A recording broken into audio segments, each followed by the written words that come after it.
Se acerca el desenlace del juicio contra Genaro García Luna en Nueva York. Hoy fue un día de alegatos y la base de las acusaciones de la Fiscalía fueron únicamente los testigos presentados. Estos testigos no han presentado una sola prueba contundente como grabaciones o mensajes interceptados del acusado cometiendo alguno de los delitos que se le atribuyen. Recordemos que el veredicto debe ser unánime. Los 12 jurados tienen que estar de acuerdo en sentenciar a García Luna.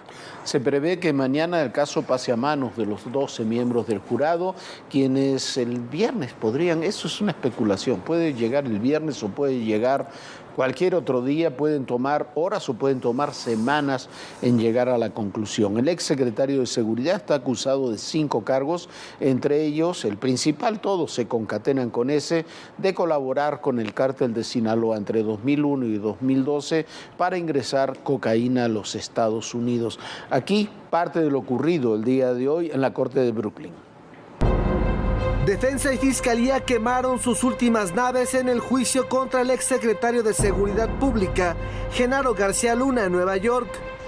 Previo a la audiencia de este miércoles, la defensa pidió al juez Brian Coogan, a través de una carta, que se desestimara uno de los 5 cargos que pesan en contra de su cliente, el de crimen organizado.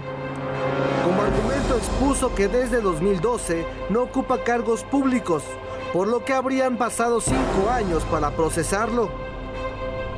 Los fiscales no se cruzaron de manos y alegaron que la petición de la defensa no debe proceder, porque si bien García Luna ya no estaba en el gobierno, siguió encubriendo a criminales. En sus alegatos finales, la fiscal Sarita Comatiredi expuso al jurado el potencial criminal del cártel de Sinaloa, organización que dijo creció al amparo de García Luna. Lo llamó el FedEx de la cocaína, porque en el tráfico de la droga usan barcos, trenes, contenedores, submarinos y hasta el aeropuerto de la Ciudad de México. Comatiredi describió a García Luna como un hombre inteligente, ambicioso y poderoso. Recordó al jurado que al menos 9 testigos coincidieron en que el cártel de Sinaloa sobornó a García Luna. La defensa, liderada por César de Castro, argumentó inconsistencias de los testigos. Dijo que hay al menos 6 versiones distintas del decomiso de 20 toneladas de cocaína en Manzanillo y la supuesta ayuda que su cliente habría dado a la organización de los Beltrán Leiva para que estos no pagaran la droga perdida a los colombianos. Y 4 versiones más sobre el supuesto secuestro de García Luna cuando trabajaba en la AFI en 2010. El abogado defensor centró sus alegatos en el hecho de que los testigos de la Fiscalía solo buscan beneficios a través de su participación en el juicio, que es una venganza de estas personas, que harán lo que tengan que hacer para lograr sus metas y mienten para ayudarse a ellos mismos. Que de los señalamientos de soborno a García Luna no hay evidencia concreta. No hay videos, ni audios, ni documentos, ninguna prueba. Todos los que acusan son criminales, señaló el abogado de Castro. Por último, calificó a García Luna como un hombre trabajador y como el rostro de la lucha contra las drogas, del que ahora todos se quieren vengar. El juez Brian Coogan indicó que este jueves por la mañana se explicará el procedimiento, lineamientos y reglas que deberá seguir el jurado para analizar y discutir la evidencia y testimonios que se presentaron contra Genaro García Luna. Para ADN 40, Oscar Gallegos, Fuerza Informativa Azteca. Bueno, concluyó todo este periodo del juicio contra Genaro García Luna con los alegatos de la Fiscalía y de la defensa. No hay sorpresas, como no lo hubo en todo el juicio. No hubo ninguna sorpresa. La Fiscalía, como se preveía, fue con testigos protegidos, ex narcotraficantes. Ese es el eje de los 25, 26 testigos que presentaron. Los importantes son los 4 o 5 que fueron narcotraficantes importantes en México, que fueron detenidos durante el periodo de García Luna como secretario de Seguridad o del director de la Agencia Federal de Investigaciones, y que se han convertido en testigos protegidos y que testificaron contra García Luna por supuestos sobornos y apoyo al cártel de Sinaloa. Esa fue la línea, la única línea que siguió la Fiscalía, pero es una línea que va más allá. Cuando dice la fiscal, que es una muy buena fiscal de Nueva York, es la fiscal más importante que tiene Nueva York en la actualidad, que el cártel de Sinaloa era como el Federal Express de la cocaína, porque traficaba con camiones, con trenes, con barcos, con aviones, que manejaba incluso el aeropuerto de la Ciudad de México. Es verdad, pero es una verdad a medias, porque lo que quiso mostrar la Fiscalía durante todo este proceso es que México es un narcoestado. Las acusaciones, más que contra García Luna en particular, porque son acusaciones, algunas incluso inverosímiles, como la de los $5 millones que llevaron a un restaurante de moda en México, que se lo llevó un narcotraficante, decía el rey Zambada. Más allá de que sean inverosímiles o no, lo cierto es una acusación contra México. Lo que quieren demostrar es que México es un narcoestado. Y eso va a servir contra García Luna o va a servir el día de mañana contra cualquier otro. La defensa, por su parte, lo que reiteró es que no hay pruebas materiales.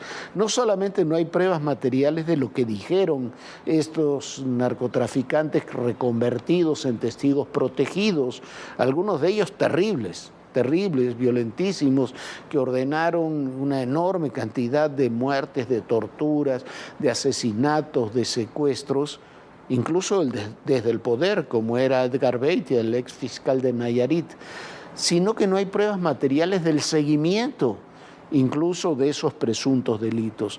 Por ejemplo, si se entregaron 5, 7 millones de dólares en efectivo, no hubo seguimiento de ese dinero. ¿Dónde está ese dinero?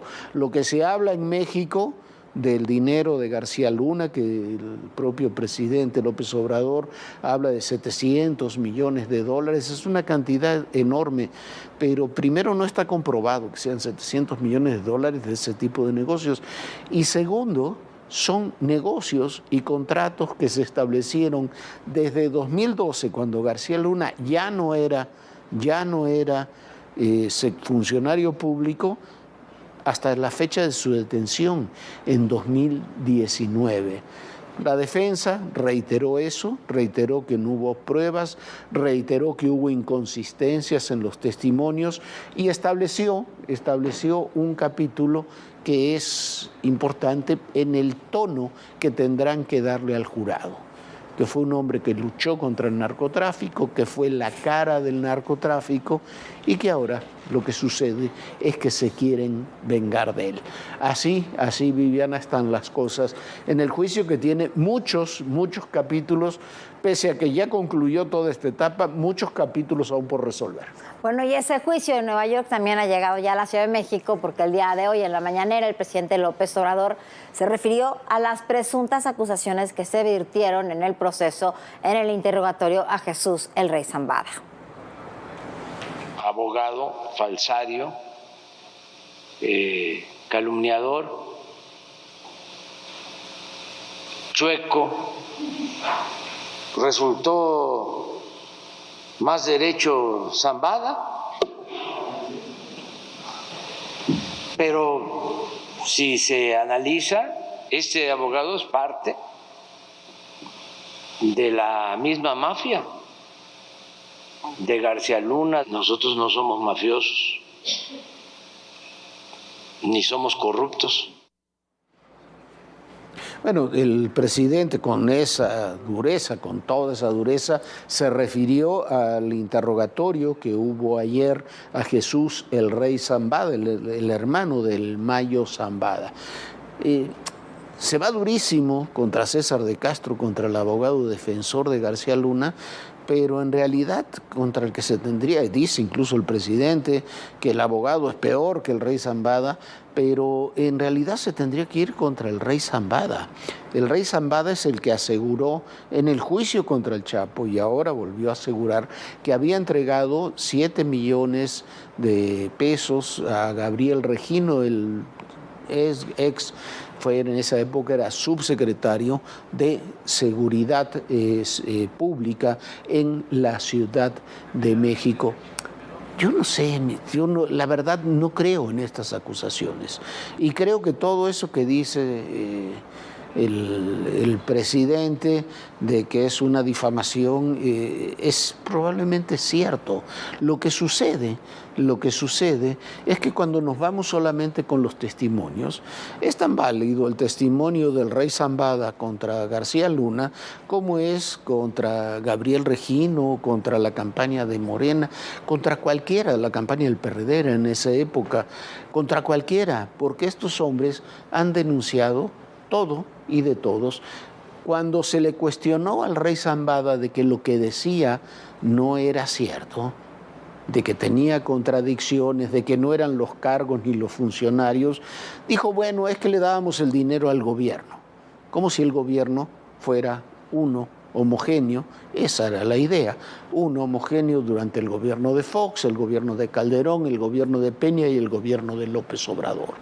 Eso es lo que no, me parece, no están midiendo en las autoridades. Regino es un funcionario, fue toda su vida, ha trabajado buena parte de su vida en áreas de seguridad, pero no hay una sola prueba de que se le haya dado ese dinero para alguna campaña política. Pero el tema es México como narcoestado. Eso es lo que quiere demostrar la Fiscalía. Hoy el juicio de García Luna salió a relucir también en la comparecencia ante el Senado estadounidense de la directora de la DEA, Ann Milgram, una funcionaria también muy controvertida dentro de los propios Estados Unidos. Milgram puso este juicio, el juicio de García Luna, como ejemplo, indicando que es parte de la lucha de su país contra el tráfico de opioides, y agregó que México debe hacer más para detener la fabricación y trasiego de fentanilo de los cárteles de Sinaloa y Jalisco Nueva Generación, que eso incluye un mayor número de extradiciones, pero también debería incluir, y eso nunca está en los discursos, una mayor labor, un mayor trabajo del gobierno de Estados Unidos contra sus propios grupos criminales internos. Porque pareciera que la droga, claro que aquí hay corrupción y claro que la droga pasa al otro lado, pero también la dejan pasar, también se distribuye, también se vende, también se cobra, y parte de ese dinero, el 90%, según las propias autoridades estadounidenses, se queda dentro de los propios Estados Unidos. Así están las cosas y así está el ambiente que hay en torno al juicio de Genaro García Luna, que entra en sus días finales. Hay que ponerle un nombre, un rostro. ¡Te vamos a encontrar! ¡Te vamos a encontrar! Y que vienen todas las demandas internacionales. Una ciudad tan complicada como es la Ciudad de México. Ya llegamos a Aguililla, esta ciudad, la entrada a la Tierra Caliente.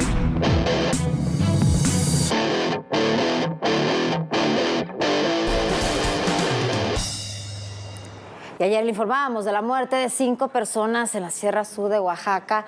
No es un enfrentamiento más, se trata de un capítulo que exhibe entreveramiento político, caciquil y criminal de distintos grupos criminales que están operando en la zona, más pobre del país. Esta es la historia y es una historia en verdad trágica y que, por supuesto, va a empeorar. La seguridad en esa zona de Oaxaca no se ve que pueda mejorar.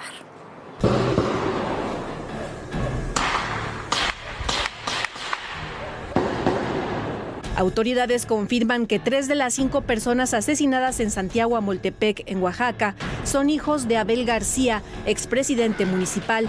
En primera instancia se dijo que las otras 2 personas eran policías estatales asignados como escoltas. Sin embargo, esto fue negado por la Secretaría de Seguridad. En un comunicado aclaró que no existe personal comisionado para realizar esas funciones. Medios locales informan que los hechos violentos ocurrieron luego de que un grupo armado, encabezado por los hijos de Abel García, irrumpió en el Palacio Municipal, donde se llevaba a cabo una reunión entre autoridades de Amoltepec y Textitlán. Finalmente, 5 fueron abatidos y 1 resultó gravemente herido. Lo cierto es que este ataque es uno más de la violencia que sufre todos los días la Sierra Sur. Son conflictos entre comunidades que llevan años. Su origen es social y político, pero ahora intervienen intereses de grupos criminales. Pero no podemos dejar ya esta región a merced de los enfrentamientos, de la violencia. Tenemos en Oaxaca una plena composición social que por esta misma complejidad de 16 grupos indígenas, de otros factores también que ya empiezan a incidir, pues todos los días tiende a ser compleja. Amoltepec siempre ha sido un espacio de conflicto. Además, la situación en la sierra es compleja, en especial por los problemas con la etnia triqui. Los ingresos en esas comunidades son los apoyos de programas sociales que llegan del gobierno y el dinero por las actividades ilícitas de la delincuencia organizada. De acuerdo con información de seguridad, los principales grupos del crimen organizado que operan en Oaxaca son el Cártel Jalisco Nueva Generación, células locales derivadas de los Zetas y una facción de Caro Quintero. De acuerdo con el INEGI, Santiago Amoltepec tiene un grado de marginación y rezago social muy alto. De los 13.855 habitantes, 13.692 están en situación de pobreza. Para ADN 40, Fuerza Informativa Azteca. Bueno, lo que sucedió en Santiago Amoltepec es parte de lo que está ocurriendo en algunos de los municipios más pobres del país.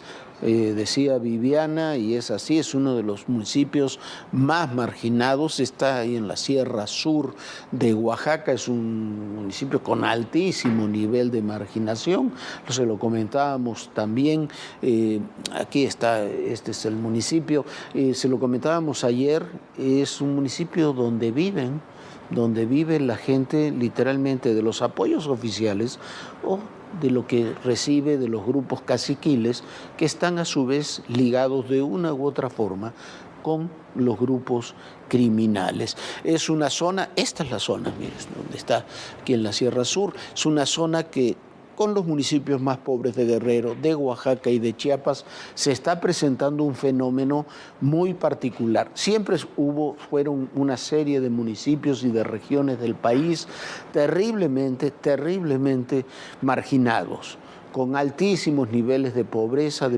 extrema, de analfabetismo, de discriminación hacia las mujeres. Es una zona de usos y costumbres con todo lo que tienen los usos y costumbres, algunos capítulos buenos y muchos otros malos. Pero desde hace unos años a todo eso, a los caciques que controlan esas comunidades, se le han sumado los grupos criminales. Viven del apoyo, de las remesas y del crimen cada vez más. Las remesas fueron 2.600 millones de dólares en toda esa zona, pero lo importante es cómo operan los grupos criminales que se han enquistado en esas comunidades. El enfrentamiento de ayer, esta muerte de 5 personas provocada de un cacique contra otro cacique, es una demostración de ello. Y eso se reproduce en Oaxaca, en Guerrero y en Chiapas. Ahí tenemos, lo hemos dicho muchas veces, una bomba de tiempo social que puede estallar, Viviana, en cualquier momento. Sin lugar a dudas, hay que estar atentos a eso. Y bueno, ya hay otro tema que también es un tema muy complicado y va a llamar la atención. Hoy cerró operaciones en forma definitiva la aerolínea Aeromar. ¿Qué sucede con Aeromar? Aeromar tenía aviones mucho más chiquitos que volaba a lugares donde ningún otro avión tenía acceso. Entonces, bueno, va a dejar incomunicadas por vía aérea a muchas ciudades del país. Esa es la segunda aerolínea importante que quiebra junto con Internet en los últimos años. Aeromar debía aproximadamente 500 millones de pesos al Aeropuerto Internacional de la Ciudad de México.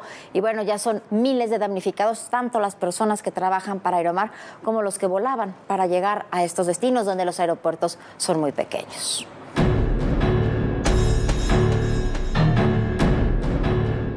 Pues compramos hace unas semanas boletos en Aeromar para un viaje a Tepic que tenemos en marzo, y hoy nos vamos enterando de que el anuncio que dieron de que hicieran operaciones de forma definitiva. Así es como usuarios de la aerolínea quedaron este día tras conocer que Aeromar suspendió de forma definitiva sus operaciones.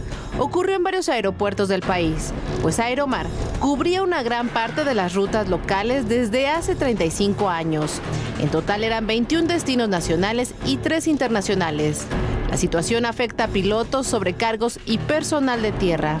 La huelga está anunciada para el 16 de febrero y esto es con el fin de garantizar bienes y el embargo de bienes suficientes para poder proteger los derechos y los finiquitos de los trabajadores. El acumulado de adeudos de la aerolínea con el fisco suman más de 4,000 millones de pesos. Es por prestaciones laborales, proveedores, combustibles y servicios.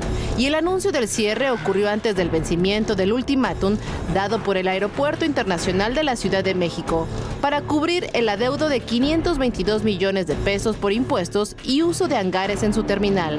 Esta situación inició desde 2017 y hoy afecta a 700 trabajadores directamente y a sus familias. No se nos ha cubierto nuestro sueldo en tiempo y forma, por ejemplo, a veces se paga en parcialidades. El apoyo a los pasajeros afectados será dado a través de Aeroméxico y Volaris, así lo informaron. En algunas ocasiones condonarán la tarifa y solo se cubrirá el uso del aeropuerto. Aplica para quienes tienen como destino Colima, Tepic, Ciudad Victoria, Piedras Negras, McAllen e Ixtepec.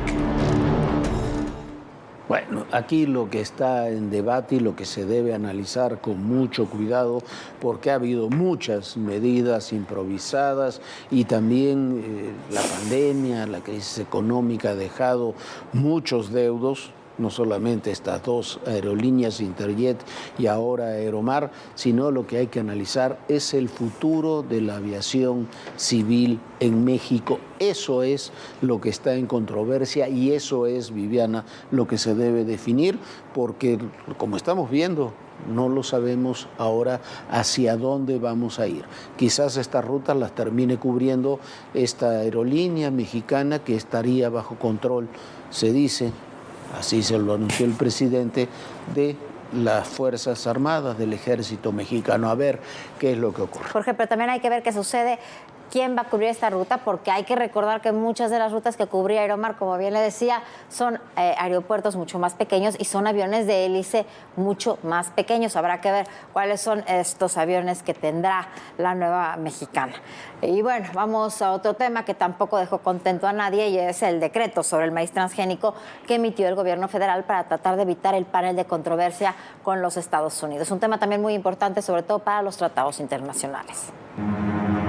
El nuevo decreto para el uso del maíz genéticamente modificado, así como la utilización del herbicida glifosato, sigue generando una escalada de declaraciones. Al ser México el segundo mercado de exportación de la Unión Americana, el tema movilizó a la administración estadounidense, así como a organizaciones de agricultores y representantes de estados productores de maíz, para evaluar si recurren a un panel de controversias dentro del TEMEC. Si bien este decreto, que sustituye al de diciembre de 2020, permite que el maíz transgénico se pueda seguir utilizando en alimentación de animales y procesos industriales, los productores argumentan que los obstáculos a su producto violan el tratado comercial y que no existe evidencia científica de que represente un riesgo. Esto no ha dejado satisfechos a los productores estadounidenses que dicen que la población en Estados Unidos, en México, en Canadá, en Brasil y en muchos otros países lleva más de 25 años consumiendo maíz transgénico sin que haya un solo daño a la salud. Hay que recordar que el 90% del maíz que Estados Unidos produce es genéticamente modificado. Se están haciendo análisis, estudios sobre el contenido de este maíz transgénico. No hay ahora ningún interés particular. En cuanto al tema del glifosato, Juan Carlos Anaya, director del Grupo Consultor de Mercados Agrícolas, indicó que el nuevo decreto no menciona los plazos precisos para sustituirlo por otro herbicida y tampoco informa sobre las pruebas científicas que demuestren los supuestos daños a la salud. En un comunicado, el Consejo Nacional Agropecuario señaló que el uso de maíz genéticamente modificado y el uso correcto de glifosato no causa daños a la salud y que su prohibición tendría un impacto negativo en la producción de alimentos. Bueno, mire usted, es un tema delicadísimo. Usted dirá, bueno, ¿qué importa el maíz? Si es transgénico, no es transgénico. Importamos muy buena cantidad, un porcentaje altísimo del maíz que consumimos, tanto para uso industrial como para consumo humano, de los Estados Unidos. Hablamos mucho del maíz, pero ni remotamente somos autosuficientes en maíz, sobre todo de maíz amarillo. En Estados Unidos, en la India, en Europa, en Argentina, en Chile, los productos agrícolas son genéticamente transformados. No es una novedad. Como decía Sergio Sarmiento, llevamos 25 años que se producen de esa forma los alimentos. Y aquí queremos descubrir, gracias a la doctora Álvarez Builla, la directora del CONACYT, daños a la salud que no se pueden demostrar. Pero eso va a provocar una controversia en el Tratado de Libre Comercio, en el TEMEC, mucho más grave de la que se piensa, porque son miles de millones de dólares los involucrados en el intercambio comercial agrícola entre México y Estados Unidos, que van a estar en riesgo por una decisión que no está basada nada más y nada menos que en la política, pero que no tiene nada que ver con la ciencia. Pues así están las cosas. A ver, este debate sin duda no va a terminar aquí, va a seguir y nosotros, mientras eso ocurre, ya nos vamos. Lo vemos mañana, por supuesto, 11 de la noche, con toda la información que siempre le traemos con mucho cariño, con mucha investigación. Y bueno, aquí, muy noche. Muchísimas gracias. Bonita noche, Jorge. Bonita noche, Viviana, y recuerden, el poder y en la política todo, pero absolutamente todo, es personal. Gracias.